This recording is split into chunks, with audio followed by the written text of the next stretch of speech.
Shalom saudara. Haleluya. Seberapa yang merindukan hadirat Tuhan pada saat ini? Kita semua merindukan hadirat Tuhan, amin. Sebab Dia Allah yang hidup, Dia yang memberkati kehidupan kita, dan Dia yang telah menyertai kehidupan kita. Mari kita semua bersyukur kepada Tuhan. Haleluya. Bapa di dalam surga, dalam nama Tuhan Yesus Kristus, terima kasih buat semua kebaikan-Mu di dalam kehidupan kami Tuhan.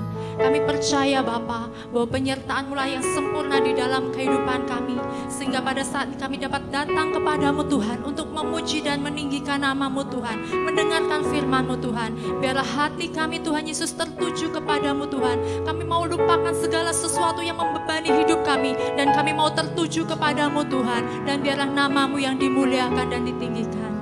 Terima kasih Bapa. Terima kasih Tuhan Yesus. Haleluya.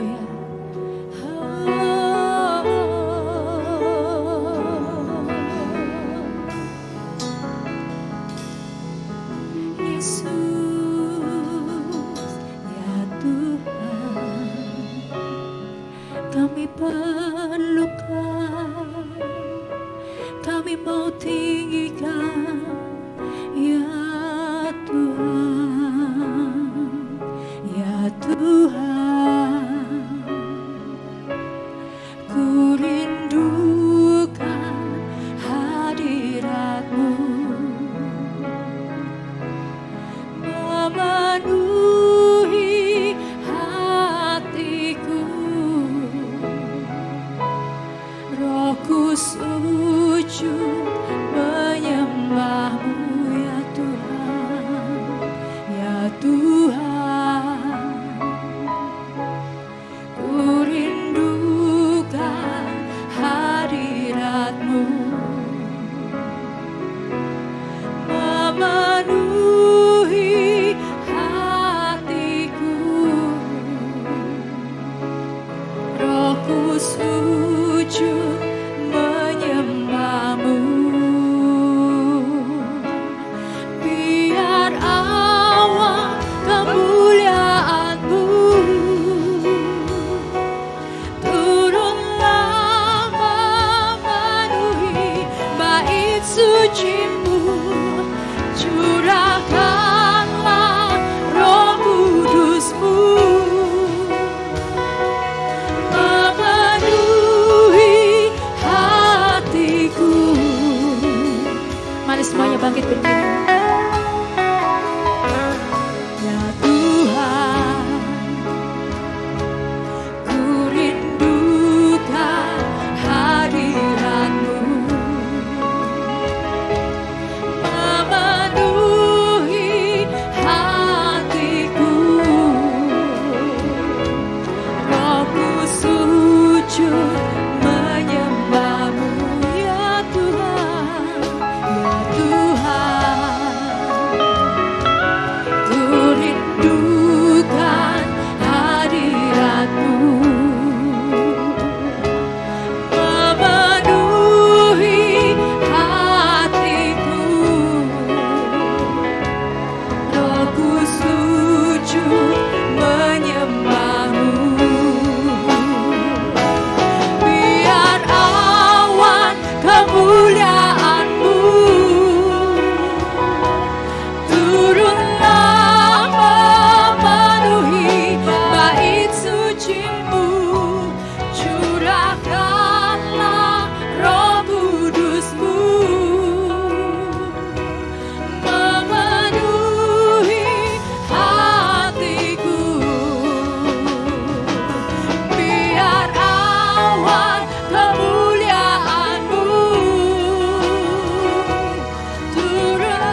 sangat baik. Engkau sungguh baik. Engkau sangat baik. Engkau teramat baik. Kami bersyukur Tuhan. Sungguh Engkau baik di dalam kehidupan kami Tuhan. Segala yang baik Engkau berikan kepada kami Tuhan. Bahkan yang terbaik Engkau berikan di dalam kehidupan kami Tuhan. Kami bersyukur pada saat ini Tuhan. Dan kami mau memuji-muji Engkau. Kami mau bersorak-sorai demi nama-Mu Tuhan. Terima kasih Bapa. Kami siap untuk memuji Engkau. Di dalam nama Tuhan Yesus kami berdoa. Haleluya. Amin. Haleluya. Tuhan kita Yesus baik. Amin saudara. Coba angkat jempolnya. Tuhan Yesus baik. Amin. Haleluya. Engkau baik. Sangat baik. Kasih setiamu tak pernah berubah. Engkau baik, sangat baik. Kasih setiamu tak pernah berubah. Engkau baik, sangat baik. Kasih setiamu tak pernah berubah. Engkau baik, sangat baik. Kasih setiamu tak pernah berubah. Amin Tuhan, kasih setiamu tak pernah berubah di dalam kehidupan kami. Sungguh Engkau baik Tuhan. Hati kami bersyukur Tuhan. Dengan hati bersyukur masuki hadirat-Mu, membawa pujian bagi-Mu Yesus. Ku memandang wajah-Mu, bersegar di depan-Mu, sambil menceritakan kasih-Mu. Ku mengangkat tanganku, bersorak-sorai bagi kebaikan-Mu. Engkau baik, sangat baik. Kasih setiamu tak pernah berubah. Engkau baik, sangat baik. Kasih setiamu tak pernah berubah. Engkau baik Tuhan. Kami bersyukur Tuhan.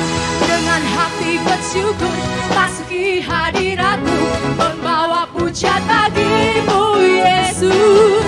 Ku memandang wajah-Mu, bersegar di depan-Mu, sambil menceritakan kasih-Mu. Kami mengangkat tangan kami Tuhan. Amin. Bersorak-sorai bagi kebaikan-Mu. Engkau baik, sangat baik. Kasih setiamu tak pernah berubah. Engkau baik, sangat baik. Kasih setiamu tak pernah berubah. Engkau baik, sangat baik. Kasih setiamu tak pernah berubah. Engkau baik, sangat baik. Kasih setiamu tak pernah berubah. Engkau baik, sangat baik. Kasih setiamu tak pernah berubah. Engkau baik, sangat baik. Kasih setiamu tak pernah berubah. Engkau baik, sangat baik. Amin Tuhan. Setiamu tak pernah. Engkau baik. Engkau baik. Amin. Sekali lagi saudara katakan Engkau baik. Engkau baik, sangat baik. Kasih setiamu tak pernah berubah. Kasih setiamu Tuhan. Engkau baik, yes, sangat baik. Amin Tuhan. Engkau baik, sangat baik. Kasih setiamu tak pernah berubah. Engkau baik, sangat baik. Kasih setiamu tak pernah berubah. Engkau baik, Yesusku. Kasih setiamu tak pernah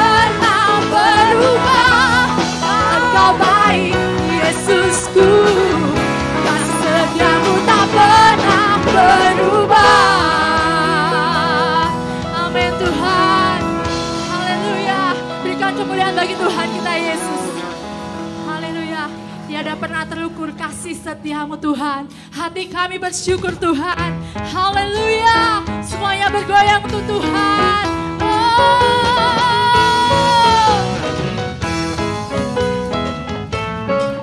Kami bersyukur Tuhan. Tiada terukur besar kasih setiamu Tuhan. Panjang dan lebarnya melebihi lautan. Amin. Jauh, jauh tinggi mengatasi langit. Dalamnya tak dapat ku selangi. Kasih setiamu besar selamanya. Kasih setiamu besar selamanya. Hati kami bersyukur Tuhan. Hatiku bersyukur, jiwaku memuji, mulutku pun bersorak memuji Engkau, Yesus. Ajaib kekuatanmu besar, takkan berhenti kami memuji Engkau Tuhan.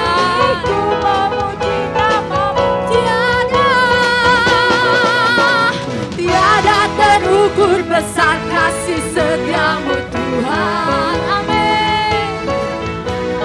Panjang dan lebarnya melebihi lautan. Jauh dan tinggi, jauh tinggi mengatasi langit. Dalamnya tak dapat ku selangi. Kasih setiamu besar selamanya. Setiamu besar selamanya. Hati kami bersyukur, hatiku bersyukur, jiwaku memuji. Mulut kami bersorak-sorai bagi Kau Tuhan. Bersorak memuji Engkau, Yesus, Yesus. Ajaib kekuatanmu besar anugerahmu. Takkan berhenti ku memuji namamu. Hatiku bersyukur. Amin. Jiwaku memuji, mulutku pun bersorak memuji Engkau, Yesus. Ajaib kekuatanmu besar anugerahmu. Takkan berhenti ku memuji namamu. Tiada terukur, tiada terukur besar kasih setiamu Tuhan. Amin. Terima kasih Tuhan. Panjang dan lebarnya melebihi lautan. Jauh tinggi mengatasi langit. Dalamnya tak dapat ku selangi. Kasih setiamu besar selamanya. Amin Tuhan. Kasih setiamu besar selamanya. Kasih-Mu Tuhan. Kasih setiamu besar selamanya. Kasih setiamu, kasih setiamu besar selamanya. Haleluya. Berikan kemuliaan bagi Tuhan kita Yesus. Haleluya. Silakan duduk saudara. Terima kasih Tuhan buat kasih setiamu Tuhan. Sungguh besar di dalam kehidupan kami Tuhan. Kami bersyukur buat anugerah-Mu Tuhan Yesus dalam kehidupan kami. Engkau yang mengubahkan kami, Engkau yang menolong kami Tuhan. Engkau yang memberkati kehidupan kami Tuhan. Terima kasih Bapa. Bahkan untuk pengampunan-Mu Tuhan Yesus. Di dalam setiap pelanggaran kami dan dosa-dosa kami bersyukur Tuhan. Semua oleh karena anugerah-Mu Tuhan.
manusia pernah terhilang, jatuh bangun di dalam dosa. Setiap manusia perlu penolong yang sanggup ampuni dosa kita. Yesus Tuhan yang beda, Dia ampuni semua dosa. Anugerah-Mu memelukku, anugerah-Mu pulihkanku, anugerah-Mu kuasaku, bawa aku ke hidup yang baru. Anugerah-Mu layakkanku, anugerah-Mu ubahkanku, anugerah-Mu berkatiku, anugerah-Mu layakkanku, terima surga-Mu. Mari semuanya bangkit berdiri. Setiap manusia pernah terhilang, jatuh bangun di dalam dosa. Setiap manusia perlu penolong yang sanggup ampuni dosa kita. Yesus Tuhan yang beda, Dia ampuni semua dosa. Anugerah-Mu memelukku, anugerah-Mu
Terima kasih Bapa buat anugerah-anugerah-Mu di dalam kehidupan kami Tuhan.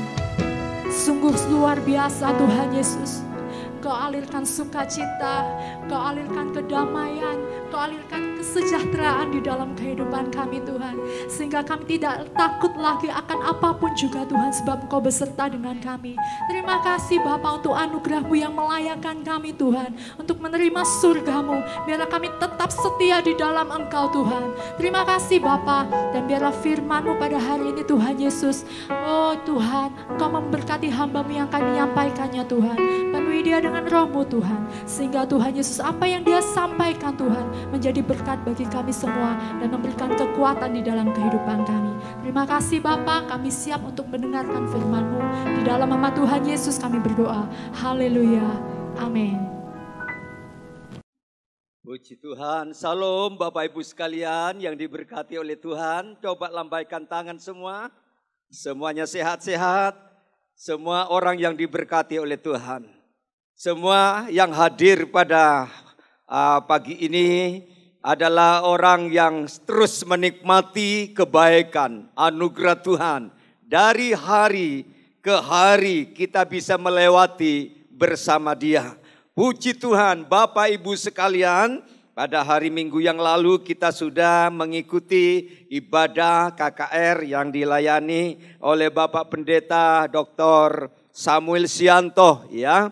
Dan memang jadwalnya ada dua kali sebenarnya, Agustus dan Oktober. Namun karena pandemi Agustus tidak bisa datang. Dan tapi saya percaya meskipun hanya kita mendapatkan kesempatan di dalam ibadah Oktober, saya yakin Bapak Ibu semua yang datang sudah diberkati oleh firman Allah. Amin. Jadi bukan hambanya, tetapi firman Allah lah yang memberkati kita. Oleh sebab itu Bapak Ibu, pada saat ini atau minggu ini di bulan November tanggal 7 2021 ada tema yang tidak kalah pentingnya, ya, yaitu tema mengatasi kemalasan. Ini tema yang luar biasa, yang mengingatkan, memberikan motivasi, mendorong kita supaya menjadi anak Tuhan yang rajin, ya, menjadi anak Tuhan yang rajin. Karena apa? Kemalasan ini akan membawa dampak. Nah, dampaknya biasanya adalah dampak yang merugikan, baik diri sendiri maupun orang lain. Bahkan juga bisa merugikan pekerjaan Tuhan. Karena itu firman Allah banyak berbicara tentang kerajinan. Ya, ada puluhan ayat Alkitab berbicara tentang pentingnya orang Kristen hidup rajin. Ya, karena apa? Karena Allah kita yang kita panggil, kita imani adalah Allah yang rajin, Allah yang setia. Ya, Alkitab berkata di dalam Yohanes 5, Bapa di sorga itu terus bekerja sampai detik ini. Bukan hanya Bapa yang bekerja, tapi Yesus sendiri memberikan pernyataan, Aku pun bekerja sampai saat ini. Artinya Allah kita ini bukan Allah yang malas. Bukan Allah yang tidak kreatif begitu, semangat. Tetapi Allah kita adalah Allah yang terus bekerja sampai saat ini. Nah, saudaraku yang dikasihi Tuhan, kita harus memiliki kerajinan dalam dua aspek. Aspek pertama secara lahiriah. Entah saudara sebagai mahasiswa yang lagi belajar di bangku kuliah, saudara seorang pedagang, seorang bisnismen, seorang karir, saudara harus mengerjakan dengan rajin apa yang saudara kerjakan setiap hari. Karena ini membawa hasil, ya. Kita harus rajin dalam hal jasmania atau lahiria. Tetapi ada satu yang tidak kalah pentingnya di dalam kekristenan. Kita juga harus menjadi orang Kristen yang rajin dalam hal-hal yang rohani. Sekali lagi, kita akan menjadi orang Kristen yang rajin di dalam hal-hal yang rohani. Karena ini merupakan bekal persyaratan saudara dan saya untuk masuk ke dalam kerajaan sorga. Kalau saudara ingin masuk sorga, tapi saudara menjadi orang Kristen yang malas ke gereja, malas berdoa, malas memuji. Baik, mengapa kemalasan itu penting, saudara?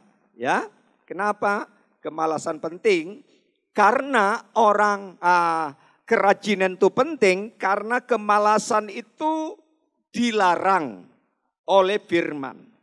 Ya. Oleh firman Allah banyak berbicara tentang kemalasan yang membawa dampak yang merugikan.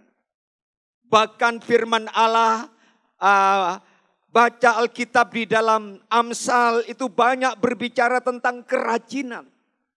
Dan kalau ada orang Kristen yang hidupnya malas, harus belajar kepada semut. Jadi saudara, firman Allah mengatakan kalau orang malas itu harus belajar kepada si semut.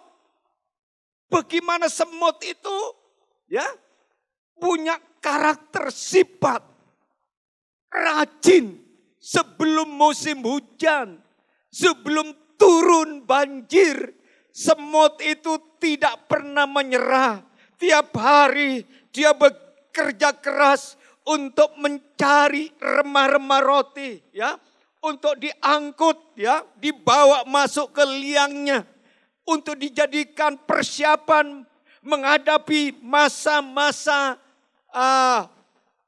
hujan datang, masa banjir datang. Karena pada waktu banjir dan hujan datang, semut ini tidak bisa bekerja lagi. Tetapi karena mereka sudah punya persediaan makanan, maka semut ini tinggal menikmati pada masa-masa yang sulit.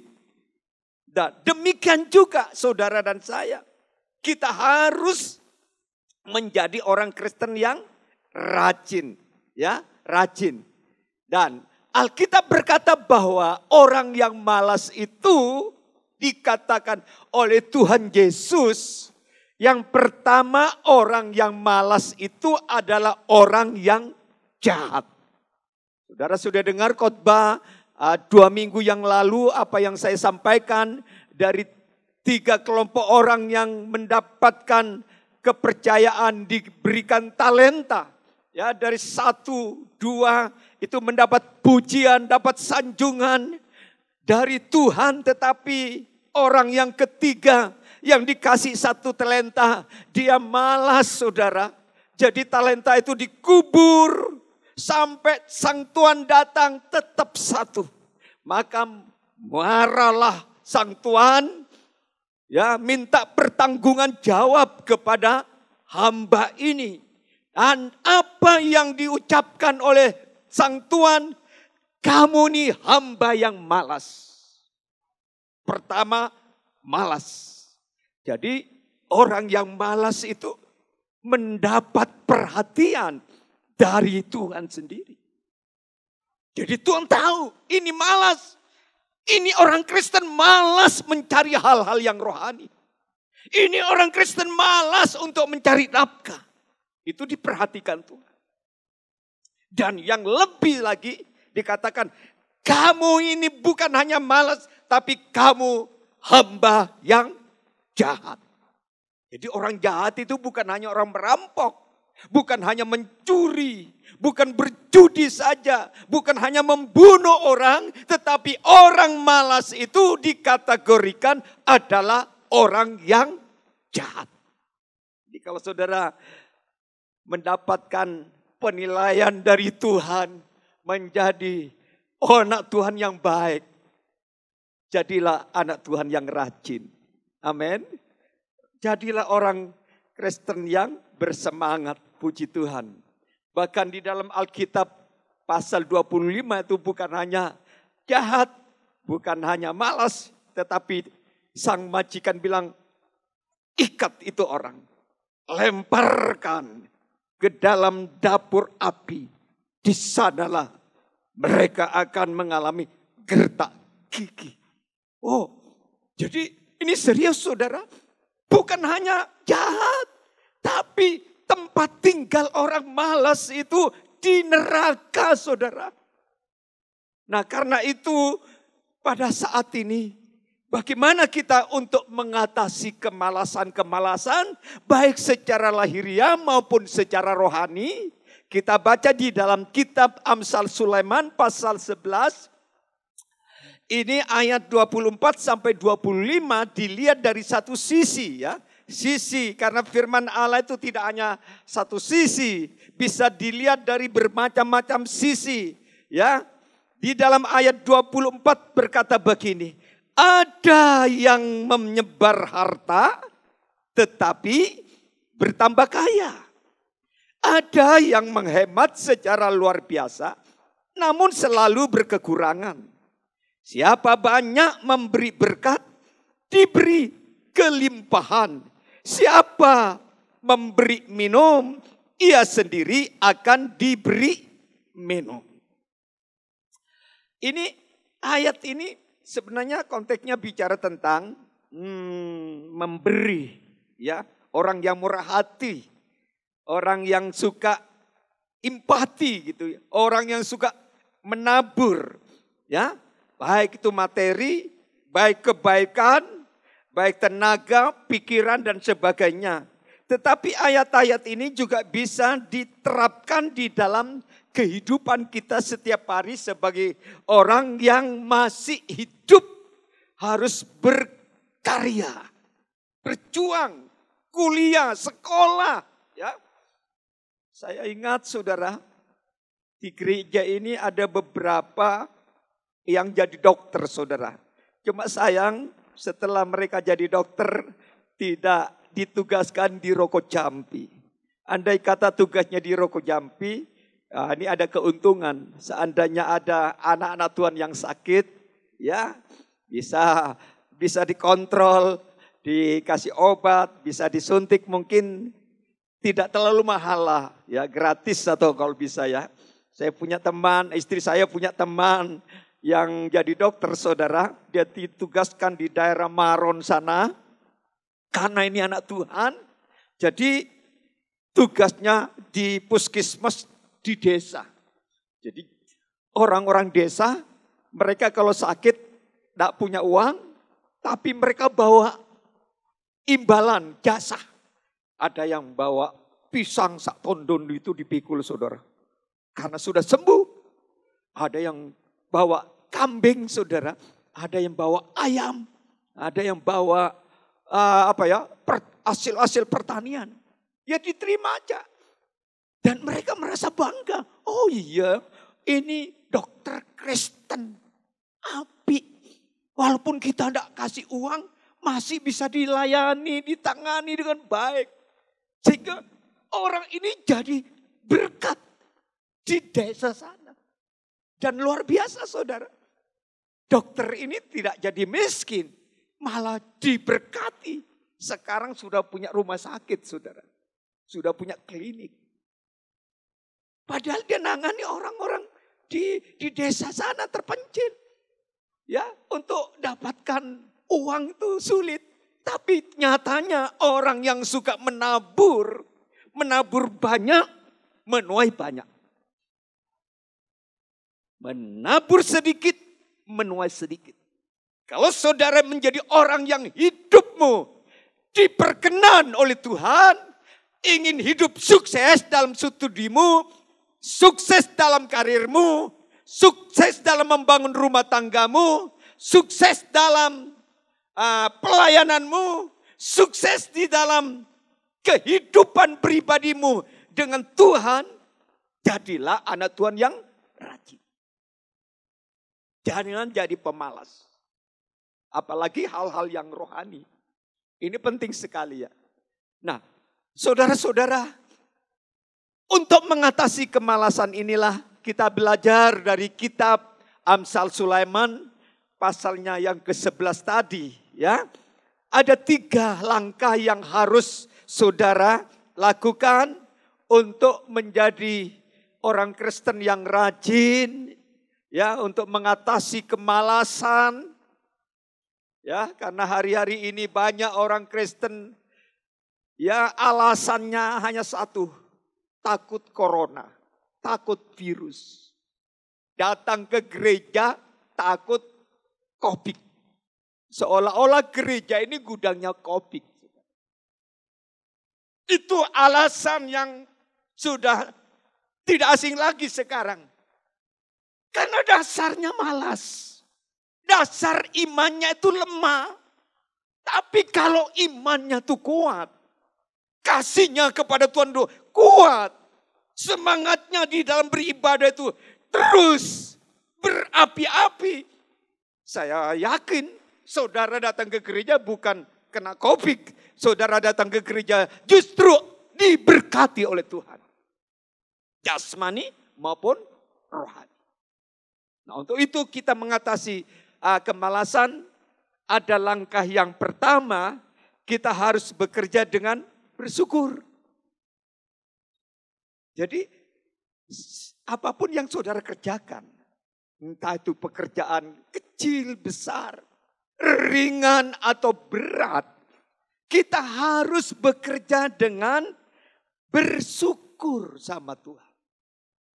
Sebelum berangkat kerja, sebelum berangkat ke kampus, sebelum kita pergi ke ladang, sebelum kita buka toko, sebelum kita ke sekolah, sebelum kita buka usaha, mari awali dulu dengan sikap bersyukur kepada Tuhan.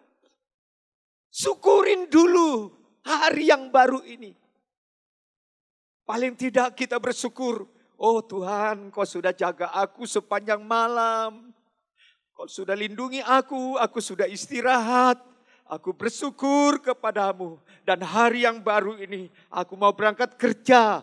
Aku mau melayani, aku pergi ke ladang, aku mau buka toko. Aku mau buka bisnisku. Aku bersyukur kepada Tuhan. Orang Kristen yang hidupnya selalu bersyukur.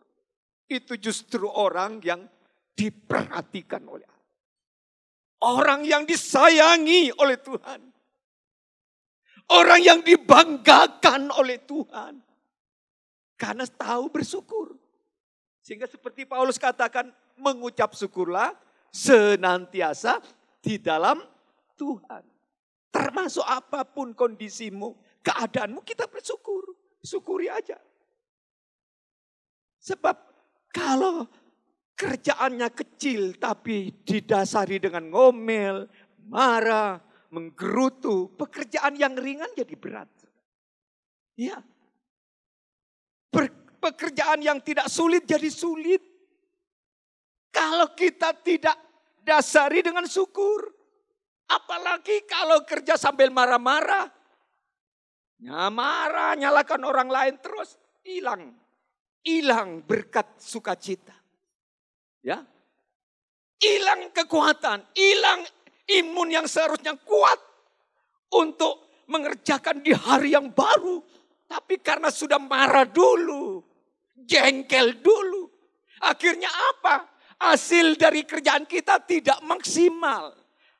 Pelajaran kita di kampus tidak bisa nyantol di memori kita. Mungkin hanya cuma 30%, 40%. Karena sudah marah-marah dulu. Makanya bekerjalah dengan mengucap syukur. Ya, mengucap syukur. Apapun yang saudara kerjakan. Ayo syukurilah. Kita baca di dalam Kolose pasalnya yang ketiga ayat 17. Tolong ditayangkan, kita membaca bersama-sama.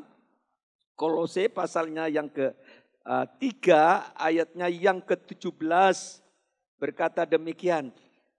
1, 2, 3. Dan segala sesuatu yang kamu lakukan dengan perkataan atau perbuatan, lakukanlah semuanya itu dalam nama Tuhan Yesus sambil mengucap syukur oleh Dia kepada Allah Bapa kita. Apapun, entah itu perkataan, entah itu perbuatan, pekerjaan kita. Kita harus melakukannya semua itu dalam nama Tuhan. Dalam nama Tuhan. Jadi Tuhan itu jangan dilupakan, saudara. Tuhan tetap menjadi bagian di dalam aktivitas kita. Kalau Dia dilibatkan, maka di dalamnya pasti ada ucapan syukur. Ada ucapan syukur. Ya, ada satu keluarga hamba Tuhan. Betulan hari itu mereka tidak punya beras, tidak punya uang, tidak punya lauk pauk. Saat itu mereka dalam keadaan memang betul-betul kosong kebutuhan makanan, minuman hari itu. Jadi pendeta ini bilang sama istrinya, Bu, tempat beras kita habis, kita tidak punya uang mau pergi ke pasar beli ikan. Terus apa yang kita lakukan? Sebenarnya hari ini kita kepingin makan daging. Saudara, tidak ada uang. Akhirnya mereka bersyukur. Bersyukur kepada Tuhan. Dia bilang, Tuhan terima kasih. Hari ini aku tidak bisa makan, tapi aku tetap bersyukur bahwa Tuhan itu baik. Benar saudara. Waktu dia berdoa, tahu-tahu ada anak serigala. Tahu serigala saudara. Lari masuk ke rumahnya. Masuk ke rumahnya terus tembus ke dapurnya saudara. Serigala. Nah, langsung ditutup pintu depan. Dan serigala itu ditangkap. Dan bilang sama istrinya, Bu, hari ini kita bikin sate dan gulai. Nah, doa kita sudah dijawab. Ternyata Tuhan sudah kirim serigala nyasar ke rumah kita. Dimasak hari itu. Mau ucap syukur. Jadi itu kuasa dari ucapan syukur. Itu untuk mengatasi kemalasan. Yang kedua, bekerjalah dengan komitmen dan disertai dengan penyerahan. Komitmen sama pekerjaan. Jadi saudara harus komitmen sama pekerjaan. Jangan bercabang-cabang. Kalau saudara ditempatkan di satu pekerjaan, ya sudah komitmen sama pekerjaan. Fokus kepada itu. Jangan pikirannya yang ngelantur, jangan apalagi ditandai dengan banyak hayalan-hayalan, pikiran-pikiran yang kosong. Tidak usah. Kita harus komitmen sama pekerjaan. Kalau saudara sebagai seorang mahasiswa, saudara harus komitmen belajar di jurusanmu. Kalau saudara seorang petani, harus komitmen bagaimana untuk mengelola lahan semaksimal mungkin. Makanya perlu diperhatikan kebutuhan airnya, kebutuhan pupuknya. Diperhatikan ada rumput-rumput liar yang perlu dicabutin. Amsal Sulaiman pasalnya yang ke-16. Kita buka satu ayat Amsal 16 ayatnya yang ketiga berkata demikian. Serahkanlah perbuatanmu kepada Tuhan, maka terlaksanalah segala rencanamu. Ya. Ada penyerahan, serahkan segala perbuatanmu kepada Tuhan. Maka terlaksana semua cita-citamu, semua rencanamu, semua impianmu, semua pergumulanmu, semua kebutuhanmu, serahkan kepada Dia. Dia itu lebih tahu daripada diri kita sendiri. Ya, puji Tuhan Bapak Ibu sekalian. Jadi komitmen ini penting. Baik dalam doa, itu komitmen. Seperti Daniel komitmennya doa syafaat setiap hari. 1 hari 3 kali berdoa, memuji, menyembah, dan bersyukur. Saudara harus komitmen beribadah. 6 hari kamu harus bekerja, banting tulang, cari nafkah. Untuk kebutuhan jasmani keluarga, untuk anak kita. Tetapi Tuhan bilang, engkau harus menghormati hari Sabat, hari perhentian, hari ke-7 itu engkau harus beribadah kepada Allah. Tuhan sudah berikan 6 hari untuk bekerja, untuk kuliah.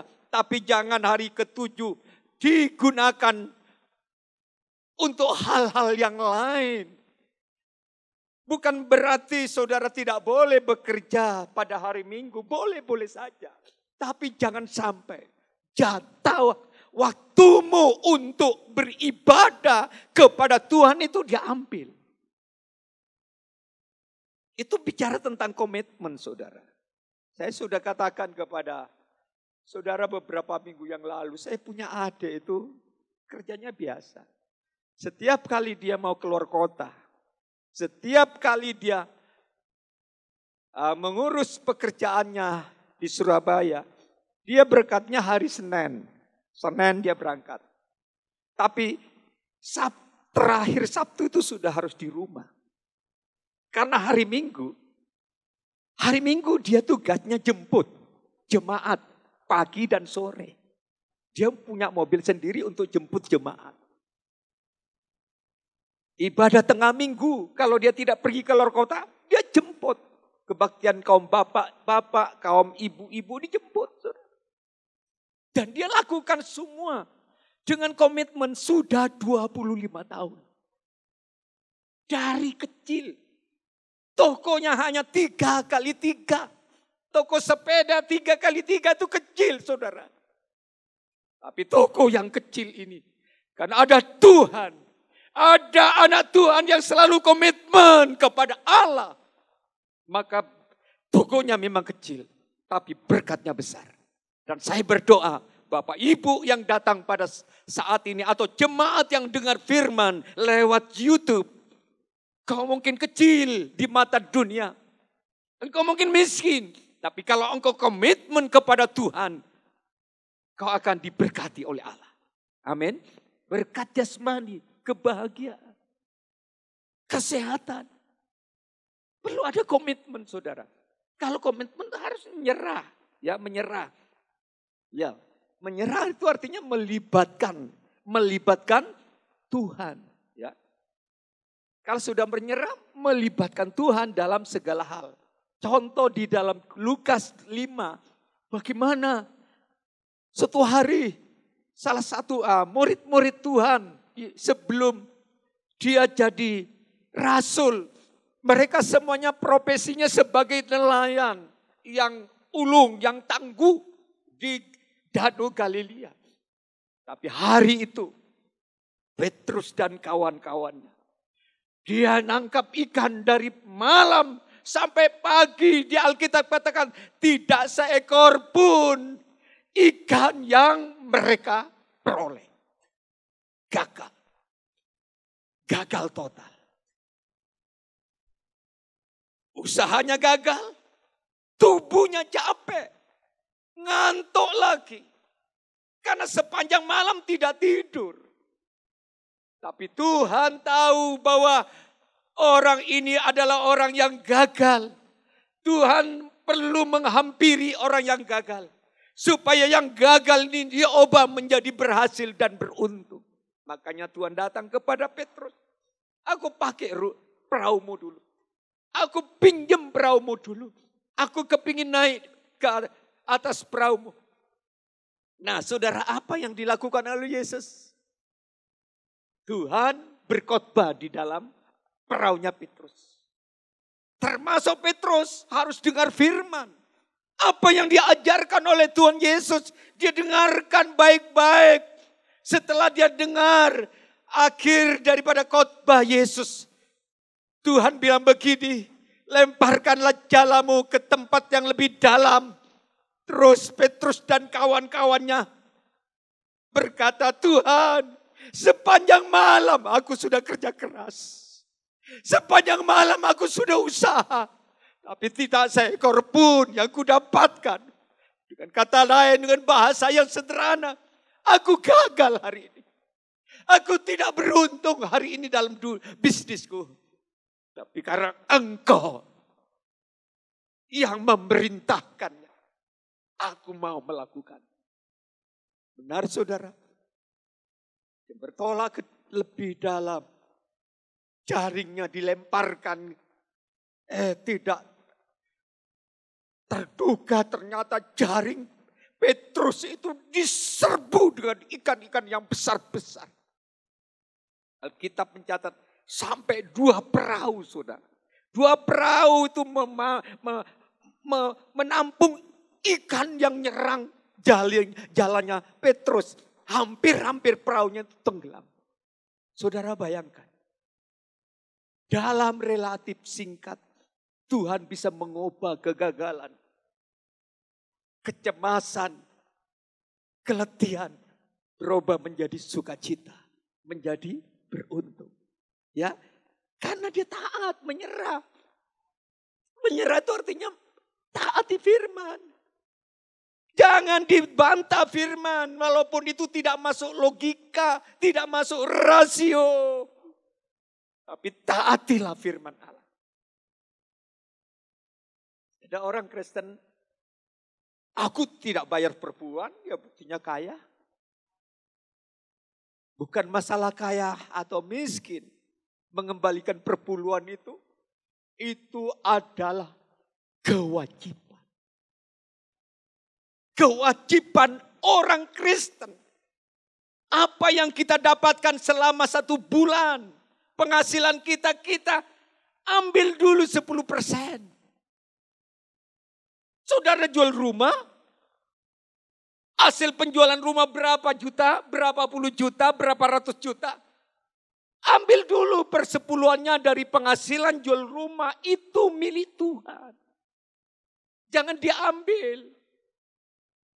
Kalau kita mengambil, kita memakai, itu namanya pencuri. Dan pencuri itu tidak ada tempat di sorga. 1 Korintus dikatakan penyembahan berhala, pencuri, perzina, dan lain-lain. Tidak ada tempat di sorga.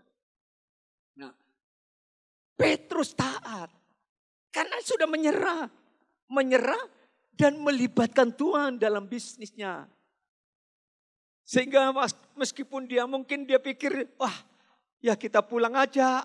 Memang nasib kita memang gagal sepanjang malam. Tapi waktu dia ketemu Tuhan, dia tidak berpikir seperti itu.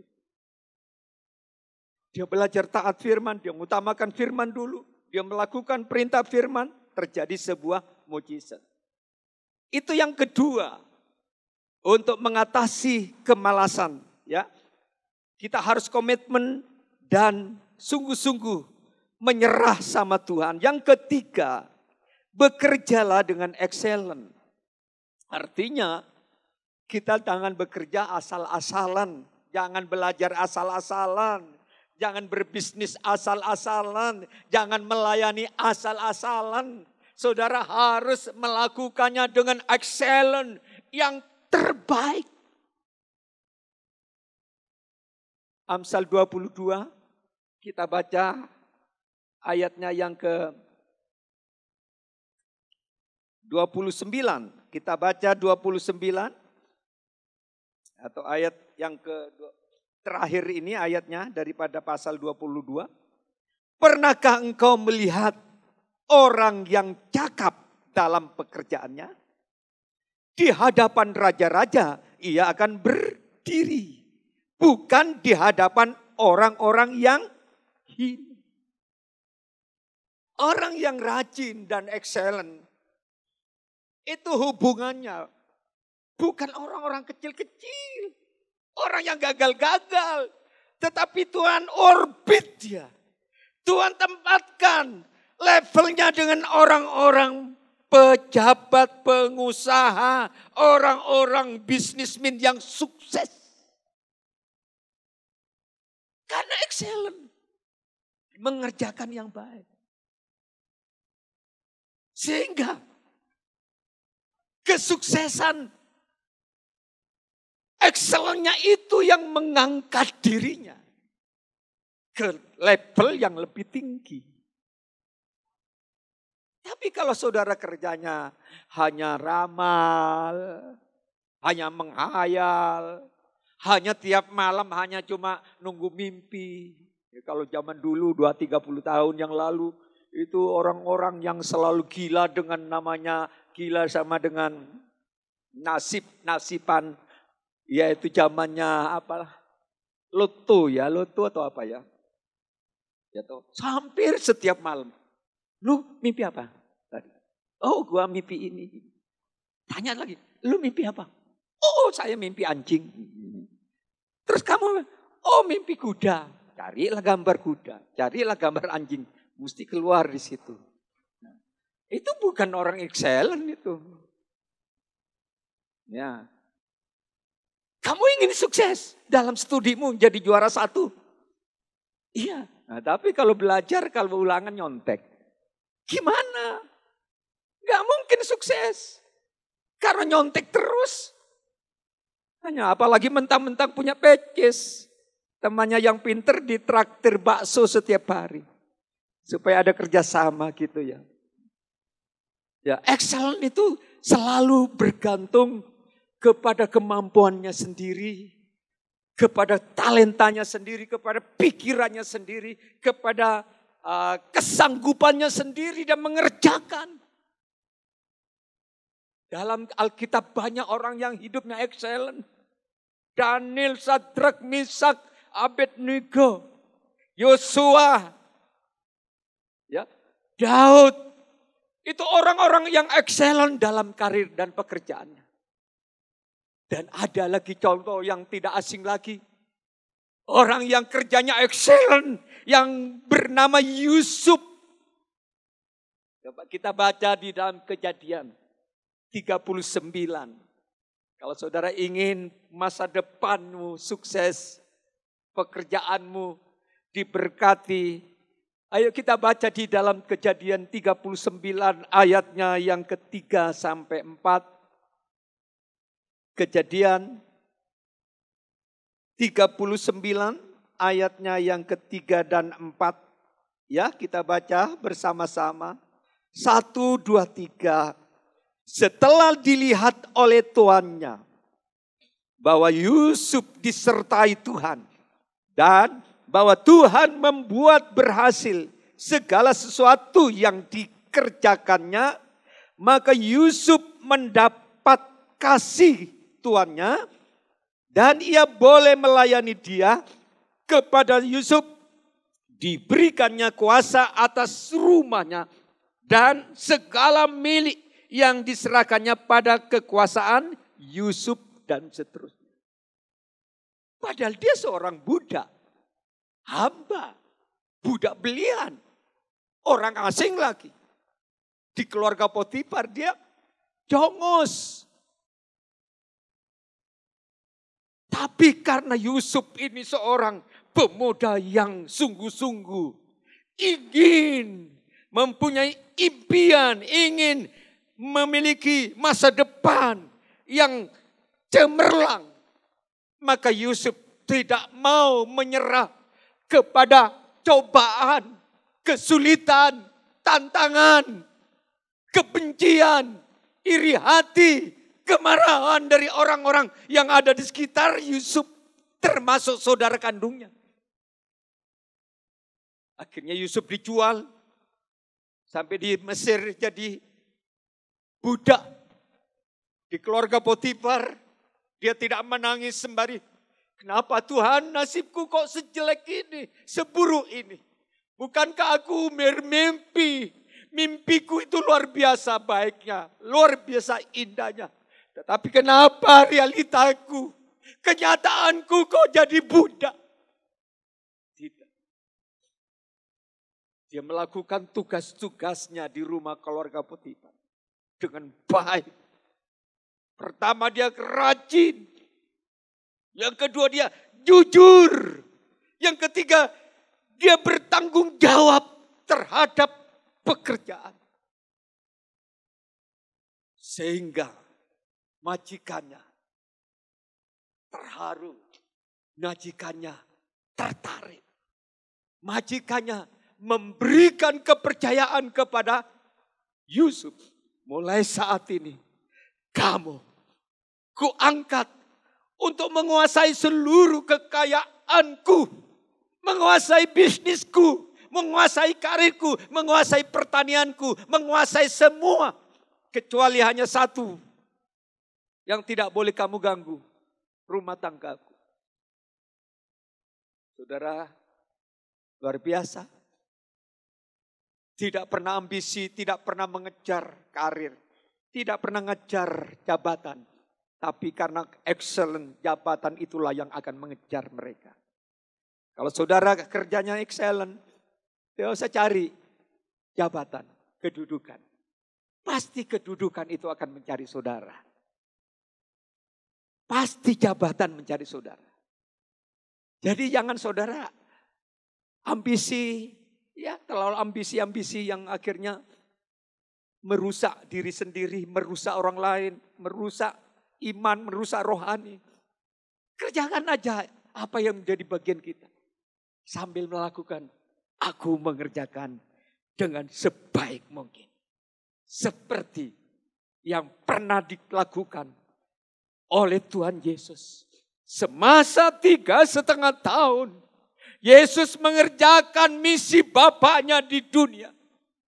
Dia dari desa ke desa, dari gunung ke bukit, berjalan kemana-mana. Dia melayani, dia menyembuhkan, dia menghibur, dia memulihkan, dia mengampuni orang berdosa.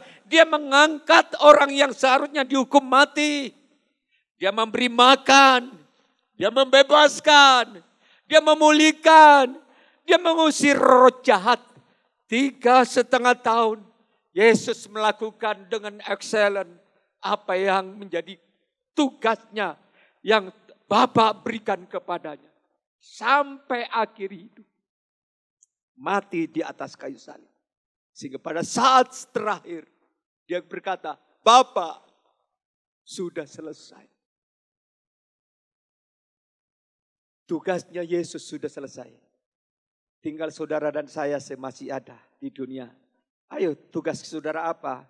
Saudara mungkin tidak menjadi pengkhotbah, saudara menjadi pendukung gereja, saudara menjadi pendoa-pendoa syafaat, saudara juga suka membawa jiwa-jiwa baru, mengunjungi jiwa-jiwa yang lama tidak ke gereja, malas atau yang sakit, atau yang punya beban-beban pergumulan hidup.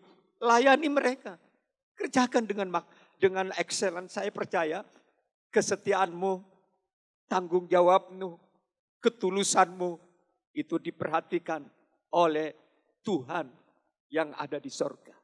Dan Tuhan tidak mau berutang budi kepada kita. Tuhan ingin memberi balasan imbalan.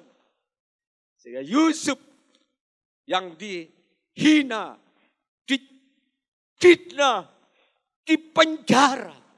Toh pada endingnya cobaan yang dia alami selama 13 tahun.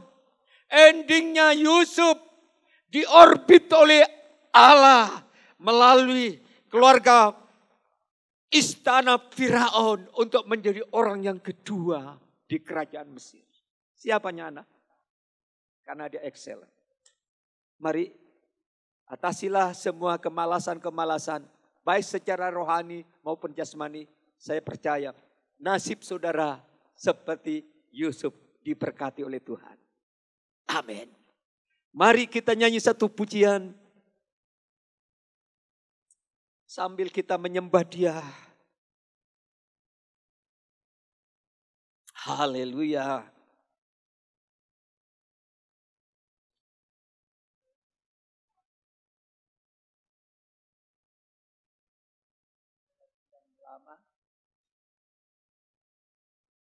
Haleluya. Saudara, kita nyanyi satu pujian. Ku sembah Kau Yesus.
Sembah Dia, ku sembah Kau Tuhan, ku mengangkat tanganku selamanya, Kau hebat bagiku.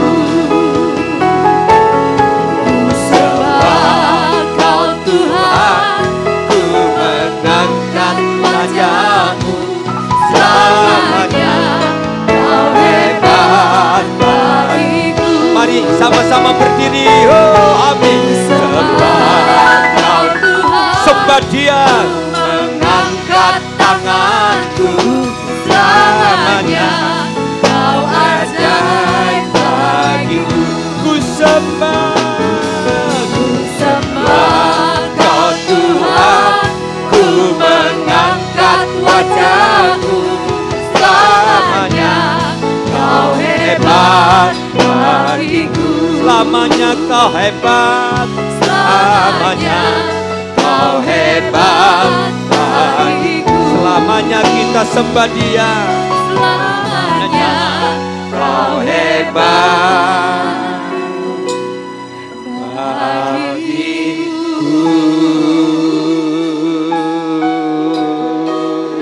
Mari sembah Dia, sembah Dia.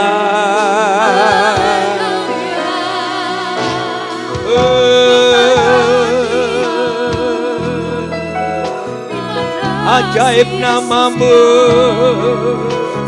ajaib syukur.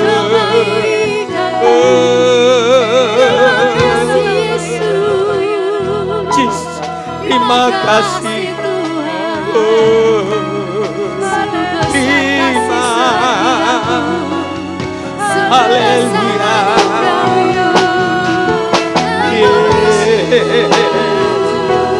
Terima kasih.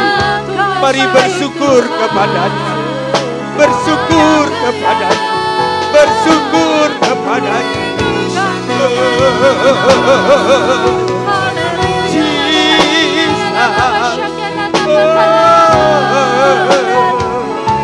Terima kasih. Terima Yesus. Terima kasih. Terima kasih Yesus. Terima kasih Bapa. Kami masih diberi kesempatan oleh Tuhan untuk mendengar sebagian daripada firman-Mu. Kami percaya firman-Mu itu iya dan amin. Kami mau belajar untuk mengatasi kemalasan-kemalasan. Karena kemalasan itu tidak membawa keuntungan, tidak membawa keberhasilan, justru merugikan diri kami. Merugikan secara rohani, merugikan secara jasmani. Tetapi saat kami menjadi pribadi yang rajin yang rohani, rajin yang jasmani, kami percaya firman Allah ini akan digenapi. Firman Allah akan berjanji iya dan amin. Terima kasih Tuhan. Pada saat ini umat-Mu yang datang, ada yang sakit, ada yang lemah, ada yang susah, ada yang dalam pergumulan hidup, dalam kesulitan, dalam kegagalan, keputusasaan, apapun masalah mereka. Malam ini atau saat ini adalah hari pertolongan dari Tuhan untuk kami. Semua yang datang, baik yang datang secara langsung maupun yang ada di rumah masing-masing, sudah diberkati oleh Tuhan Yesus Kristus. Terima kasih Tuhan. Terpujilah Engkau. Sebentar lagi kami akan bersekutu dengan tubuh dan darah-Mu. Urapi hamba-Mu yang melayani roti dan anggur. Layakkanlah umat-Mu yang akan menerima tubuh dan darah-Mu. Biarlah tubuh menjadi satu dengan kami. Darah-Mu boleh menjadi satu dengan kami. Di dalam nama Bapa, Putra dan Roh Kudus. Dalam nama Tuhan Yesus. Kami mau terima perjamuan kudus. Haleluya. Amin.